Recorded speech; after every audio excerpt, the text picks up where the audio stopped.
بسم اللہ الرحمن الرحیم الکلام علی الانشاء، انشاء پر گفتگو، انشاء پر بحث، انشاء پر کلام۔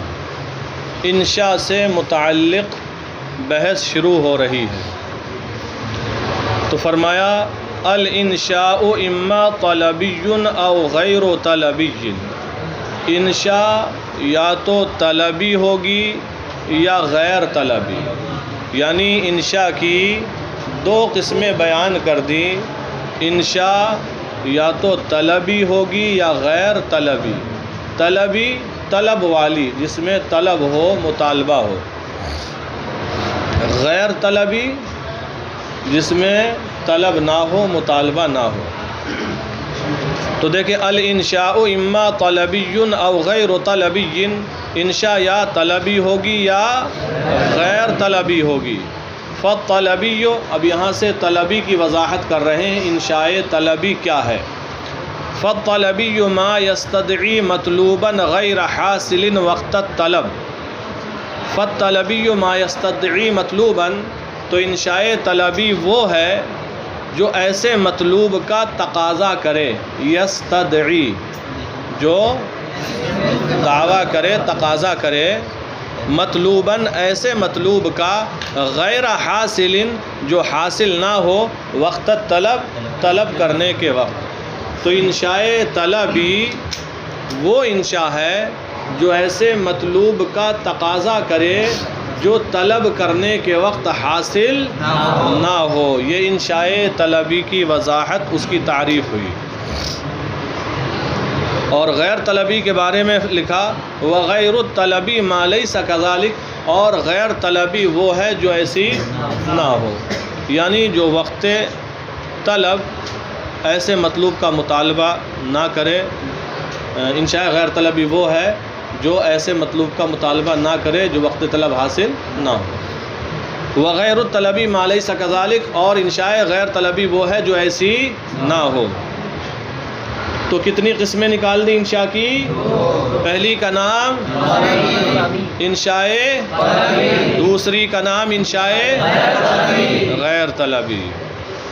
پھر لکھا والاول، اور پہلی قسم یعنی انشاء طلبی، یکون بخمسۃ اشیاء، یہ 5 چیزوں کے ساتھ ہوگی۔ یہ 5 انشاء طلبی 5 چیزوں کے ساتھ پائی جائے گی۔ 5 چیزوں میں وہ کیا کیا ہیں؟ الامر، امر میں بھی انشاء طلبی ہوگی۔ والنہی، اور نہی میں انشاء طلبی ہوگی۔ والاستفہام، اور استفہام میں بھی انشاء طلبی ہوگی۔ والتمنی، اور تمنا میں، آرزو میں بھی انشاء طلبی ہوگی۔ والنداء، اور ندا میں بھی انشاء طلبی ہوگی۔ امر میں کسی کام کا مطالبہ کیا جاتا ہے، یہاں انشاء طلبی کا ہونا بالکل واضح ہے۔ نہیں میں ترک فعل کا مطالبہ کیا جاتا ہے کہ شرارت نہ کر، شرارت کے ترک کرنے کا مطالبہ ہوتا ہے، تو یہاں بھی انشاء طلبی ہوتی ہے۔ استفہام میں فہم طلب کی جاتی ہے، تو یہاں بھی طلب ہوتی ہے۔ کسی چیز کو سمجھنے کی کوشش کی جاتی ہے نا، معلوم کیا جاتا ہے۔ تمنی، یہاں بھی تمنی ہوتی ہے، کسی چیز کی طلب کی تمنا ہوتی ہے۔ اور ندا میں بھی مخاطب کی، منادہ کی توجہ کو طلب کیا جاتا ہے۔ تو انشاء طلبی 5 چیزوں کے ساتھ ہوگی، امر کے ساتھ ہوگی، نہیں کے ساتھ، استفہام کے، تمنی کے اور ندا کے۔ اب ان 5 میں سے ہر ایک کی وضاحت کریں گے کہ امر کیا ہے، نہیں کیا ہے، استفہام کیا ہے، تمنی کیا ہے، ندا کیا ہے۔ تو امر کے بیان سے شروع کر رہے ہیں۔ اما الامر، رہا امر، امر کی تعریف کر رہے ہیں۔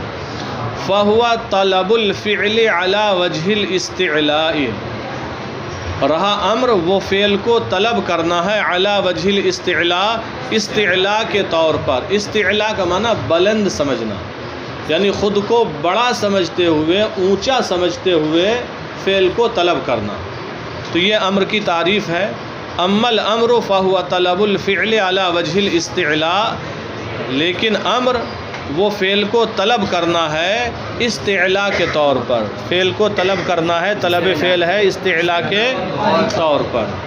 وَلَهُ أَرْبَعُ صِيَغٍ، اور اس کے لیے 4 صیغے آتے ہیں، اور اس کے لیے 4 صیغے ہیں، اور اس کے لیے کس کے لیے ہیں یہ 4 صیغے؟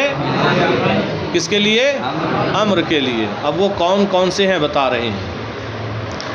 فعل الامر، ایک وہی امر کا صیغہ جو واضح امر کا صیغہ ہوتا ہے، فعل الامر، فعل امر۔ مثال دی ہے خذ الکتاب بقوہ، خذ الکتاب، اخذ یاخذ کا معنی ہوتا ہے لینا پکڑنا، اسی سے ہے خذ، تأخذ تھا، علامت مضارع کو حذف کر دیا، علامت مضارع کو حذف کر دیا، اور شروع میں حمزہ تھا، شروع میں حمزہ تھا۔ تأخذ کس سے بنے گا فعل امر؟ واحد حاضر سے بناتے ہیں نا، مضارع سے امر بنتا ہے، معروف معروف سے، مجہول مجہول سے، حاضر حاضر سے، غائب غائب سے۔ تو یہاں پر شروع میں چونکہ حمزہ تھا اس لیے ڈبل حمزہ لے کر نہیں آئے، اخذ نہیں کہا، حالانکہ قاعدے کی روشنی میں اخذ ہی آئے گا۔ وہ ساری کتابیں، وہ ساری بحثیں آپ نے صرف میں اس سے متعلق امید ہے پڑھ لی ہوگی۔ تو یہ خذ کیا ہے؟ فعل امر، جیسے اکل یاکلو سے کل فعل امر ہے، تو یہ فعل امر ہے۔ خذ الکتاب بقوہ، یہاں اللہ تعالیٰ نے حکم دیا حضرت یحییٰ علیہ السلام کو، یا یحییٰ خذ الکتاب بقوہ، یا یحییٰ جو حافظ ہیں وہ خوب سمجھ رہے ہوں گے آیت کریمہ کو، یا یحییٰ خذ الکتاب بقوہ، اے یحییٰ کتاب کو قوت سے، مضبوطی کے ساتھ پکڑ لو، لے لو۔ تو بحث یہ چل رہی ہے کہ امر کے 4 صیغے ہیں۔ پہلا فعل امر، مثال دی ہے خذ الکتاب بقوہ، تو خذ یہ فعل امر ہے۔ والمضارع المقرون باللام، اور وہ مضارع جو ملا ہو لام کے ساتھ، وہ مضارع جو ملا ہو لام کے ساتھ۔ امر غائب جسے کہتے ہیں، غائب کا امر کیسے بناتے ہیں؟ شروع میں لام مکسور لاتے ہیں، جیسے لیفعل، لیفعلا، لیفعلوا، تو اسی کو کہا والمضارع المقرون باللام، وہ اصل میں مضارع ہی ہوتا ہے، شروع میں لام لگا کر امر بناتے ہیں، اسی کو کہا والمضارع المقرون باللام، اور وہ مضارع جو ملا ہو لام کے ساتھ۔ نحو جیسے لینفق ذو سعۃ من سعتی، لینفق چاہیے کہ خرچ کرے، ذو سعۃ وسعت والا، گنجائش والا، من سعتہ اپنی گنجائش میں سے، وسعت میں سے۔ تو یہاں پر لینفق یہ مضارع مقرون باللام ہے، 2 صیغے ہو گئے امر کے۔ واسم فعل الامر، اور اسم فعل، اور جو فعل امر کے معنی میں ہو، اسم فعل آپ جانتے ہیں، نومیر میں بھی پڑھا ہے۔ واسم فعل الامر، اور اسم فعل جو امر کے معنی میں ہو۔ نحو حی علی الصلاح، حی علی الفلاح، جیسے حی علی الفلاح، آؤ کامیابی کی طرف۔ یہ جو حیہ ہے یہ اسم فعل ہے، امر کے معنی میں ہے۔ 3 صیغے ہو گئے۔ والمصدر النائب عن فعل الامر، اور وہ مصدر جو نائب ہو فعل امر کا، وہ مصدر جو نائب ہو فعل امر کا، یہ بھی امر کے معنی میں ہی ہوتا ہے۔ مثال دی ہے نحو سعین فی الخیر، سعین فی الخیر، تو دیکھو سعین یہ مصدر ہے، یہ کیا ہے؟ مصدر ہے، لیکن فعل امر کا نائب ہے، فعل امر کا نائب ہے، اور یہ اس کے قائم مقام ہے، فعل امر کے قائم مقام ہے۔ اصل میں کیا تھا؟ سعی سے ہے، اسعى سعین، واحد کا صیغہ ہوگا، یا جمع کا لائیں گے تو ہو جائے گا اسعوا سعین، سعین فی الخیر، تو یہ مفعول مطلق تھا، پھر فعل امر کو حذف کر دیا گیا اور مفعول مطلق کو اس کے قائم کر دیا گیا، یہ اس کا نائب ہے، معنی اسی کا دیتا ہے۔ والمصدر النائب عن فعل الامر، اور وہ مصدر جو فعل امر کا نائب ہو، اس کا قائم مقام ہو۔ نحو سعین فی الخیر، تم خیر میں کوشش کرو، بھلائی میں کوشش کرو۔ تو یہ 4 صیغے بتا دیے، ایک فعل امر کا صیغہ ہے، ایک وہ مضارع جو مقرون ہو لام کے ساتھ، اور تیسرا ہے اسم فعل، یعنی وہ اسم جو فعل امر کے معنی میں ہو، چوتھا ہے وہ مصدر جو نائب ہو فعل امر کا۔ یہ 4 صیغے ہوئے۔ اب یہاں سے یہ بتا رہے ہیں کئی مرتبہ ایسا ہوتا ہے صیغہ فعل امر کا ہوتا ہے، صیغہ فعل امر کا ہوتا ہے، لیکن وہاں اسے امر کے معنی میں استعمال نہیں کیا جاتا بلکہ کسی اور معنی میں استعمال کیا جاتا ہے۔ تو یہ معلوم کیسے ہوگا یہ کسی اور معنی میں ہے؟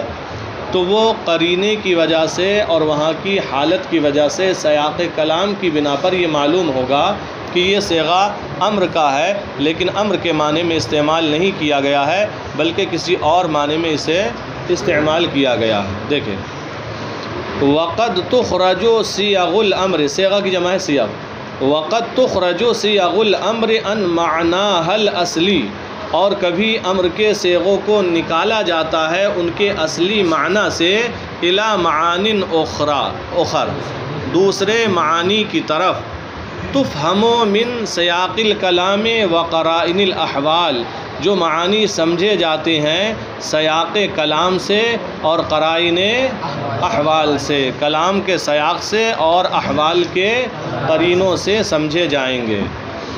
نمبر وار بیان کیا، قد دعا، جیسے کہ دعا، یعنی کبھی امر کا صیغہ دعا کے معنی میں بھی استعمال ہوتا ہے۔ نحو، جیسے اوزعنی ان اشکر نعمتک، اوزعنی معنی ہے تو مجھے توفیق دے، اے پروردگار عالم تو مجھے توفیق دے، ان اشکرا کہ میں شکر ادا کروں، نعمتک کا تیری نعمت کا۔ تو یہاں بندہ اللہ تعالیٰ کی بارگاہ کی طرف متوجہ ہے اور کہہ رہا ہے کہ مجھے توفیق دے کہ میں تیری نعمت کا شکر ادا کروں۔ تو یہاں بطور امر بندہ اللہ کی بارگاہ میں نہیں کہہ سکتا، کیونکہ امر تو بطور استعلاء ہوتا ہے نا، کیا امر کر سکتا ہے، حکم دے سکتا ہے اللہ کو؟ نہیں دے سکتا، دعا کی جاتی ہے اللہ کی بارگاہ میں، تو یہاں پر یہ دعا کے معنی میں ہے۔ والالتماس، اور التماس یعنی کبھی امر کا صیغہ التماس کے معنی میں ہوتا ہے، التماس کے درخواست پیش کرنے کے معنی میں ہوتا ہے۔ کا قول کا، جیسے کہ آپ کا قول، لمن یساوی کا، اس سے جو آپ کے برابر ہے، جو آپ کے برابر ہے، چونکہ جو بڑا ہے اس سے گزارش ہو جائے گی یا اس سے گزارش ہوگی، اور جو چھوٹا ہے اسے حکم دیا جائے گا، جو برابر ہے اس سے التماس ہوگی۔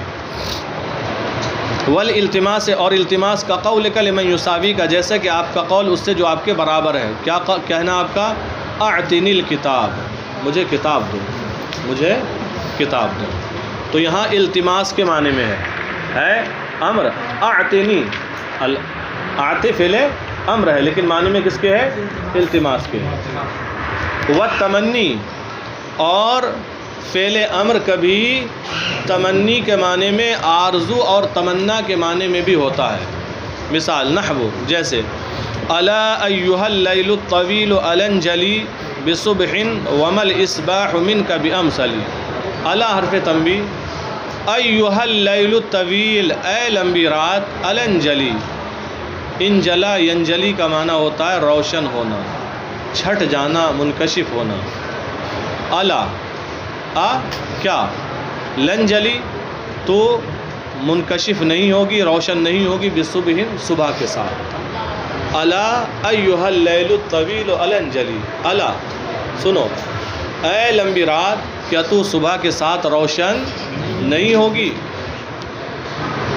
تو یہاں پر انسان آرزو کر رہا ہے، رات ہو اور انسان غم میں ہو یا تکلیف میں ہو تو پھر یہ سوچتا ہے صبح ہو جائے، پھر کوئی کارروائی کی جائے۔ جیسے بیمار ہی ہو گیا، بہت سخت بیمار ہے، رات کا وقت ہے، تو لوگ سوچتے ہیں صبح ہو جائے تو پھر ہم لے کر نکلیں، کہیں ڈاکٹر کو دکھائیں، اور اگر سیریس زیادہ ہی ہوتا ہے تو پھر تو مجبوری ہوتی، کسی بھی وقت نکلنا پڑتا ہے۔ وہ بھی انتظام آج ہیں تب، ورنہ پہلے جب انتظامات نہیں تھے تو صبح کا انتظار کرنا ہی پڑتا تھا، تو پھر انسان آرزو کرتا تھا کہ بس جلدی سے کسی طرح یہ رات ختم ہو جائے۔ تو یہاں پر آرزو کے معنی میں ہے الا ایھا اللیل الطویل، اے لمبی رات، النجلی بصبح، النجلی بصبح، کیا تو صبح کے ساتھ منکشف نہیں ہوگی؟ انجلی یہ ہے امر کا صیغہ اور کس معنی میں ہے؟ آرزو کے معنی میں ہے۔ بصبح ومل اصباح منک بامثلی، یہ چونکہ شعر کا مصرع ہے دوسرا اس لیے اس کو ذکر کیا ہے، محل استشہاد یہ نہیں ہے۔ پھر اس نے کہا غمگین ہے، غم میں ہے، دکھ میں ہے، پھر بولا ومل اصباح منک بامثلی، ومل اصباح اور صبح نہیں ہے منکا تجھ سے، بامثلی اے بے افضلی، تجھ سے افضل صبح بھی نہیں ہے، میرا حال تو ایک جیسا ہی ہے، جو غم اب ہے وہ صبح بھی رہے گا، ختم ہونے والا نہیں ہے۔ ومل اصباح منک بامثلی، اور صبح تجھ سے بہتر نہیں ہے۔ تو یہاں پر انسان جو شاعر ہے وہ آرزو کر رہا ہے، اے لمبی رات کیا تو صبح کے ساتھ منکشف نہیں ہوگی، یعنی صبح کے ساتھ منکشف ہو جا، تو یہ آرزو ہے۔ نمبر 4 والارشاد، اور کبھی صیغہ امر ارشاد یعنی رہنمائی کرنے کے معنی میں ہوتا ہے۔ کس کے معنی میں؟ رہنمائی کرنے کے معنی میں بولا جاتا ہے نا مرشد، پیر و مرشد، مرشد بمعنی رہنمائی کرنے والا۔ نحو جیسے اذا تداینتم بدین الی اجل مسمى فاکتبوہ ولیکتب بینکم کاتب بالعدل۔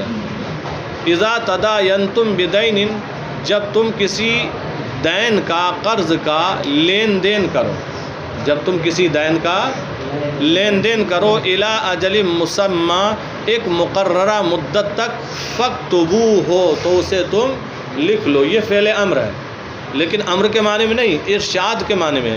جب تم کوئی بھی لین دین کرو تو لکھنا فرض نہیں ہے، واجب نہیں ہے، بلکہ یہ رہنمائی کی گئی، اللہ نے رہنمائی فرمائی، اس کو لکھ لو۔ اگر لکھ لو گے، دستخط ہوں گے تو پھر انکار کی گنجائش نہیں ہوگی، معاملات بگڑیں گے نہیں، کوئی نیا مسئلہ پیش نہیں آئے گا۔ تو یہاں رہنمائی کی گئی، فاکتبوہ تو تم اسے لکھ لو، ولیکتب بینکم کاتب اور تمہارے درمیان لکھنے والا لکھے، بالعدل انصاف کے ساتھ۔ والتحدید، اور امر کا صیغہ کبھی استعمال کیا جاتا ہے تحدید کے لیے، دھمکی دینے کے لیے، ڈرانے دھمکانے کے لیے۔ نحو جیسے اعملوا ما شئتم، جو چاہو کرو۔ پہلے نصیحت کی، سمجھاتے رہے پھر بھی نہیں مانا، تو پھر کہا جاتا ہے جو چاہو کرو، تمہاری مرضی۔ تو یہ دھمکانے کے لیے ہوتا، بعد میں بتائیں گے، دیکھیں گے۔ اعملوا ما شئتم، جو چاہو تم کرو۔ والتعجیز، اور کبھی امر کا صیغہ عاجز کرنے کے لیے بھی استعمال کیا جاتا ہے، امر کے معنی میں نہیں ہوتا بلکہ تعجیز کے لیے ہوتا ہے، عاجز کرنے کے لیے۔ مثال نحو جیسے یا لبکرن انشروا لی کلیبا، یا لبکرن این الفرار، یا حرف ندا ہے، لبکرن لام زائدہ ہے، اے قبیلہ بکر، بکر قبیلے کا نام ہے، یا لبکرن اے قبیلہ بکر، لام زائدہ ہے۔ انشرو اکرمو کے وزن پر، انشر ینشر انشار، نشر ینشر مانے کھلنا، کھولنا، اٹھنا، انشر ینشر انشار کا معنی اٹھانا۔ انشرو تم اٹھاؤ بمعنی ہے زندہ کرنا، زندہ کرنے کے معنی میں۔ یا لبکرن اے قبیلہ بکر کے لوگوں، انشرو زندہ کرو، لی میرے لیے، کلیبن کلیب کو، یہ ایک شخص کا نام ہے جو مر گیا ہے، تب اس کے قبیلے والوں سے کہا جا رہا ہے اے قبیلہ بکر کے لوگوں تم کلیب کو میرے لیے زندہ کرو۔ شاعر غصے میں بہت ہے، کہہ رہا ہے زندہ کرو، اس سے میں مقابلہ کروں گا، ماروں گا اسے، اس کو قتل کروں گا، زندہ کرو۔ پھر کہا یا لبکرن اے قبیلہ بکر کے لوگوں، این الفرار بھاگ کے جا کہاں سکتے ہو، زندہ کرو، نہیں کرو گے تو بھاگ نہیں سکتے، تمہاری آ گئی ہے۔ تو یہاں تعجیز کے معنی میں، عاجز کرنے کے معنی میں، بھائی جو مر گیا اس کو زندہ کوئی کیسے کرے گا، کوئی زندہ کیسا کرے گا؟ تو یا لبکرن انشرو فعل امر ہے، انشرو میرے لیے زندہ کرو۔ تو یہاں یہ معنی نہیں ہے کہ زندہ کرو حکم دیا جا رہا، بلکہ عاجز کرنے کے معنی میں ہے کہ تم اس بات سے عاجز ہو، چونکہ وہ بھی جانتا ہے مرے ہوئے کہ زندہ یہ کر ہی نہیں سکتے۔ یا لبکرن انشرو لی کلیبا، یا لبکرن این الفرار۔ والاہانت، اور امر کا صیغہ، بات پوری ہونے جا رہی ہے، بیچ میں رہ جائے گا ٹھیک نہیں ہوگا۔ والاہانت، اور کبھی امر کا صیغہ اہانت کے لیے بھی آتا ہے، توہین کرنے کے لیے بھی آتا ہے۔ نحو جیسے کونوا حجارۃ او حدیدا، تم پتھر ہو جاؤ یا لوہا ہو جاؤ، تم پتھر ہو جاؤ یا لوہا ہو جاؤ، تو بطور توہین کہا جاتا ہے، چاہے جو ہو جاؤ۔ والاباحت، اور امر کا صیغہ کبھی اباحت کے لیے، مباح کرنے کے لیے، اجازت دینے کے لیے بھی آتا ہے۔ نحو کلوا واشربوا، کھاؤ اور پیو، تو یہ تمہارے لیے مباح ہے، جائز ہے، اجازت ہے۔ والامتنان، اور امتنان یعنی احسان جتلانے کے لیے بھی آتا ہے، احسان جتانے کے لیے بھی امر کا صیغہ آتا ہے۔ نحو جیسے کلوا مما رزقکم اللہ، کھاؤ اس میں سے جو رزق تمہیں اللہ نے دیا، یعنی یہ اللہ کا احسان ہے کہ اس نے تمہیں رزق دیا، تو کبھی احسان جتانے کے لیے بھی آتا ہے، جیسے کلوا مما رزقکم اللہ، کھاؤ اس میں سے جو اللہ نے تمہیں رزق عطا فرمایا۔ والتخییر، اور اختیار دینے کے لیے بھی آتا ہے، تمہیں اختیار ہے، چاہو تو یہ لے لو اور چاہو تو یہ لے لو، اختیار ہے، چاہو تو یہاں چلے جاؤ یا وہاں چلے جاؤ۔ والتخییر، اور اختیار دینے کے لیے، نحو جیسے خذ ھذا او ذاک، خذ ھذا یہ لے لو، او ذاک یا وہ لے لو، دونوں میں سے اختیار ہے۔ اب دیکھو فرق کیا ہوگا تخییر اور اباحت میں۔ تخییر اور اباحت کی مثال کلوا واشربوا، کھاؤ پیو، اور تخییر، تو فرق یہ ہے اباحت میں دونوں کو جمع کرنا جائز ہے، کھا بھی سکتے ہو پی بھی سکتے ہو، دونوں کام کرو۔ تخییر میں ایک ہی ہوگا، یا تو یہ لے لو یا وہ لے لو، دونوں میں سے ایک لیا جائے گا۔ والتسویہ، اور تسویہ برابر، نحو جیسے، یعنی امر کا صیغہ کبھی تسویہ کے لیے، برابری بیان کرنے کے لیے بھی آتا ہے۔ نحو جیسے اصبروا او لا تصبروا، یہ وہاں ہوتا ہے جہاں مخاطب کو یہ وہم ہو کہ ان میں سے ایک افضل ہے، ایک غیر افضل، ایک افضل ہے۔ جیسے کوئی موقع ہے تو اس نے سوچا صبر کرنا افضل ہوگا، جیسے جہنمی جہنم میں جا کر سوچے صبر کا پھل میٹھا ہوتا ہے، تو وہاں افضل نہیں ہے، تو وہاں تسویہ بیان کرنے کے لیے لایا گیا کہ دونوں ایک ہی جیسے ہیں، یہ جو وہم ہے کہ ان میں سے ایک افضل ہے ایک غیر افضل، یہ غلط ہے۔ والتسویہ، اور تسویہ یعنی برابری بیان کرنے کے لیے بھی امر کا صیغہ آتا ہے۔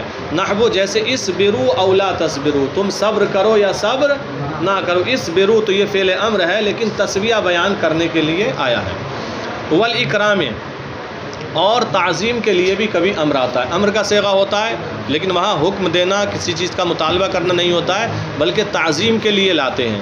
نحو جیسے ادخلوها بسلام آمنین، ادخلوها تم جنت میں داخل ہو جاؤ، بسلام سلامتی کے ساتھ، آمنین امن کے ساتھ، تو یہاں پر جو ادخلوها امر ہے یہ اکرام کے لیے ہے، عزت کرنے کے لیے ہے۔ بات